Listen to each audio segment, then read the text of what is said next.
السلام علیکم ورحمۃ اللہ وبرکاتہ۔ ناظرین، چند دن پہلے ایک واقعہ لاہور اچھرا میں ہوا جس کی کچھ پارٹس آپ کے سامنے میں بیان کر چکا، تو آج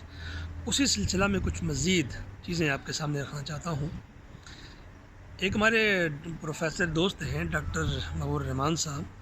انہوں نے مجھے ایک واقعہ سنایا کہ چند دن پہلے وہ کہیں پہ یونیورسٹی کا کوئی ایگزام چل رہا تھا، اور وہاں پہ وہ کہتے ہیں کہ میں نے یونیورسٹی میں دیکھا کچھ خواتین وہاں تشریف لائیں ایگزام دینے کے لیے،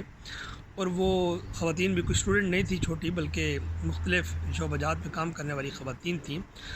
تو ان میں سے ایک خاتون کو انہوں نے دیکھا کہ ایسا ڈریس پہنے ہوئے، جس ڈریس کے اوپر کلیئرلی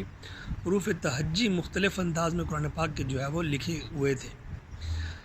اب یہاں پر یا اس طرح کی جو صورتحال اور بھی کچھ مزید ویڈیوز یا پکچرز میں نے دیکھی مختلف جگہوں کی، جہاں پر لوگوں نے، خواتین نے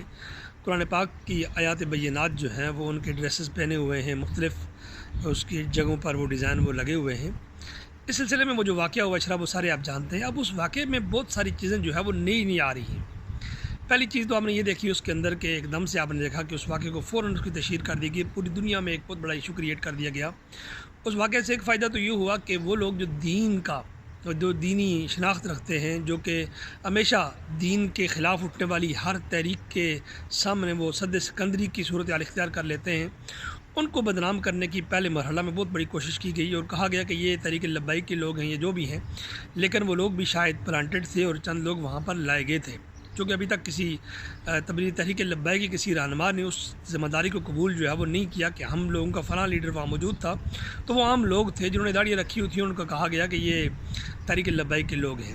گویا کہ انہیں بدنام کرنے کے لیے کہ یہ لوگ جو ہے وہ دینی شناخت رکھنے والے لوگ ہیں، اور یہ ہر بات پر یوں ہی خواہ چڑھ دوڑتے ہیں بنا تحقیق کے۔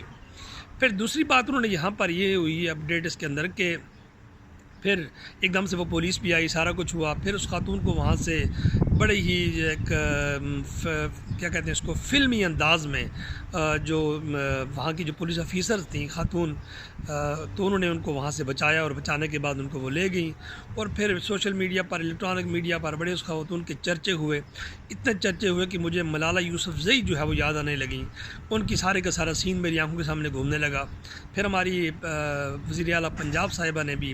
ان کو بلایا، اور بلانے کے بعد ان کو شاباشی دی، ان کے سر پر ہاتھ رکھا، ان کو مبارکباد پیش کی، کہا کہ یہ بہت بڑی انہوں نے کارنامہ سر انجام دیا کہ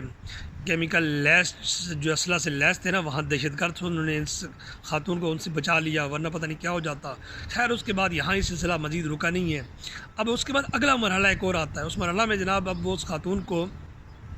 ہمارے چیف آف آرمی سٹاف کی خدمت میں پیش کیا گیا، یا انہوں نے بلایا اس کو بھی مبارکباد دینے کے لیے کہ تم تو ہمارے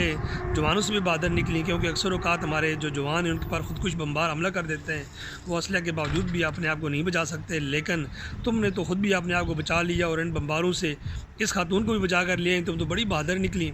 اور بہادری کے چرچے یہاں سے بڑھتے بڑھتے آخر کار وہ سعودی عرب تک بھی پہنچ گئے، اور سعودی عرب کے شاہی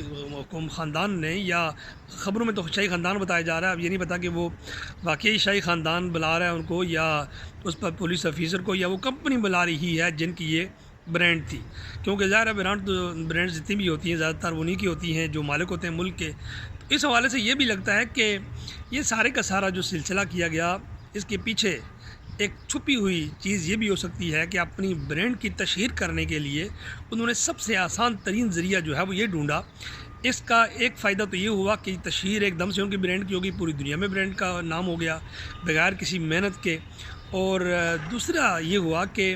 لوگوں کے ذہن اس طرف جو ہے وہ کھولنے کی کوشش کی گئی۔ اگر تمہارے ڈریس کے اوپر قرآن پاک لکھا ہو، آیات لکھی ہوں، حدیث لکھی ہوں، تو کوئی فرق نہیں پڑتا، تم واش روم میں جاؤ، تم کسی گندے حال میں جاؤ، کسی پہ گندی میٹنگ میں جاؤ، پروگرام میں جاؤ، کوئی فرق نہیں پڑتا، قرآن کی عزت اور حرمت سے اس سے کوئی جو ہے فرق نہیں پڑتا۔ تو یہ چیز سکھانے کی، ہمارے ذہنوں میں انڈیلنے کی کوشش کی جا رہی ہے، اس لیے ہمیں چاہیے کہ ہم اس حوالے سے ضرور جو ہے وہ اپنی کوششیں جاری رکھیں۔ ایک اور بات بھی میں عرض کرتا چلوں، مجھے اس پر بھی جو ہے وہ اختلاف ہے کہ اکثر اوقات ہمارے حضرات، ایک تو یہ طبقہ ہے جو خواتین کا طبقہ، دوسری طرف ہمارے جو مجاور ہیں بے شمار درباروں پر، قبروں کے اوپر ہم نے جو آیات ڈالی ہوتی ہیں، جو ہم نے چادریں ڈالی ہوتی ہیں، ان کے اوپر آیات بینات لکھی ہوتی ہیں۔ پھر ہمارے جو بھی جاتے ہیں وہاں پر گندے قسم کے لوگ، سم ٹائم کسی نے وضو کیا ہوتا ہے، نہیں کیا ہوتا،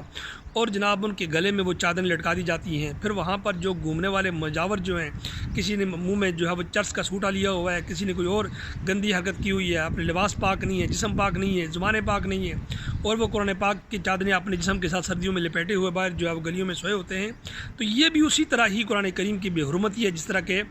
کوئی خاتون لباس پہن کر یوں کسی بھی جگہ پر جو ہے وہ جاتی ہے۔ اور آخری بات یہ کہ وہ جو خاتون وہاں تھیں، میں تو یہ نہیں سمجھتا کہ وہ اتفاقی تھا، اس لیے اتفاقی اگر تو کسی پارٹی میں جاتی ہیں، شادی میں جاتی ہیں، کہیں اور جاتی ہیں، تو چلو خواتین کی روٹین ہوتی ہے کہ وہ اپنی چھوٹی موٹی لباس کی نمائشیں کرتی رہتی ہیں، لیکن اس طرح کی صورتحال جو ہے وہ بتاتی ہے کہ یہ جس مقام پر اس کو بھیجا گیا تو اس کے پیچھے کوئی نہ کوئی جو کھچڑی ایسی ضرور تھی جو پک رہی تھی، جو پکی اور پکانے کے بعد پکانے والوں نے بھرپور اس کا فائدہ جو ہے وہ اٹھایا ہے۔ اگر آپ میری رائے سے متفق ہیں تو ضرور اس کو شیئر بھی کیجیے اور اس پر اپنے کمنٹس بھی ضرور دیجیے۔